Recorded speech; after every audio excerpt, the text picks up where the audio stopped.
ඔයා මේ දකින්න ඊයේ උදේ හම්බන්තොට ප්‍රාදේශීය ලේකම් කාර්යාලයේ වුණ සිදුවීම.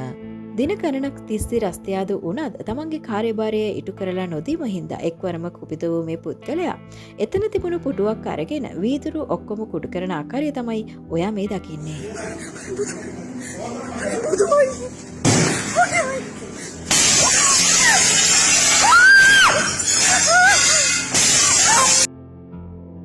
මේ හැසිරීම අනුමත කරන්න බැහැ. නමුත් අනෙක් පැත්තට රාජ්‍ය ආයතනයකින් සේවය ලබා ගැනීමට ගියහම සේවය සැපයීමේ අකාර්යක්ෂමතාවය හින්දා ඔබටත් ගොඩක් ගැටලුවලට මුහුණ දෙන්නට සිදු වෙලා ඇති. ඊයේ දවසේදී ප්‍රාදේශීය ලේකම් කාර්යාලයේ මේ අහිංසකයා සිදු කරන්නේ මෙම කාර්යාලය වලට එන අහිංසක පොදු ජනතාවගෙන් 90%කට කරන්න බලාපොරොත්තු වුණ සහ අවශ්‍ය වුණු නමුත් කරගන්නට නොහැකි වූ කාර්ය කියලා තමයි ගොඩක් අය අදහස් දක්වලා තිබුණේ.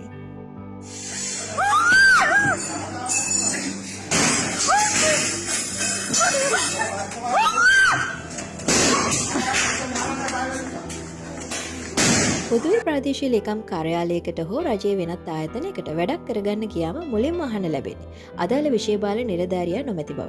නමුත් ඒ සඳහා වැඩ ආවරණ නිලධාරියෙක් ඉන්න බව ගොඩක් අය දන්නේ නැහැ. ඒ කාර්යාලයේ සේවය කරන අයත් ඒ පිළිබඳව දැනුවත් කිරීමක් මහජනතාවට කරන්නේ නැහැ. එයා අද නිවාඩු. එයා ප්‍රධාන කාර්යාලයට ගිහිල්ලා. එයා වෙනත් වැඩක් තේ බොන්න ගිහිල්ලා. එහෙමත් නැත්නම් ළමයා ඉස්කෝලෙන් ගේන්න ගිහිල්ලා. මේ වෙලාවේ නම් කෑම වෙලාව. තව විනාඩි 15කින් එන්න පුළුවන්ද? දැන් නම් අපි ඔෆ් වෙන්න හදන්නේ. ඒ නිසා හෙට එන්න පුළුවන්ද? එයා හාෆ් ඩේ දාලා ගියානේ. මේ වගේ නිදහසට කරුණු කොච්චරක් නම් අපිට කියනවද?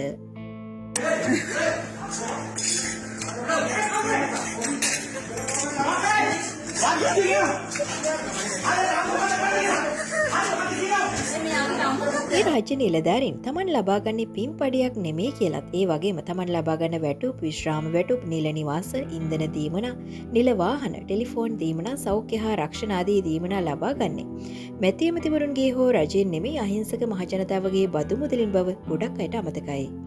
අන්නේ හේතුව හින්දා තමයි රාජ්‍ය ආයතනවල තේමා පාඨය වෙනස් වෙලා තියෙන්නේ. උඹලා ඇවිල්ලා වැඩේ කරගෙන පෙන්නපන් ලෙස. මෙවැනි අරවලක් ඇතිවන මුල් අවස්ථාවේදී අදාළ පුද්ගලයා සමත කර ගැනීමේ හැකියාවක් නිලධාරීන්ට තිබුණේ නැහැ. ඒ ඔවුන්ගේ නොහැකියාව. ඒ හින්දා මේ සිදුවෙච්ච අලාපය මේ පුද්ගලයාගේ නෙමෙයි ඔහුව මේ තත්වයට පත් කරපු අදාළ කාර්යාලයේ නිලධාරීන්ගෙන් අය කරගන්න කියලා ගොඩක් අය අදහස් දක්වලා තිබුණා. ඉතින් මේ ගැන ඔයාගේ අදහසත් යටින් කමෙන්ට් එකක් දාන්න. ඒ වගේම අපේ YouTube channel එකත් subscribe කරලා තියාගන්න.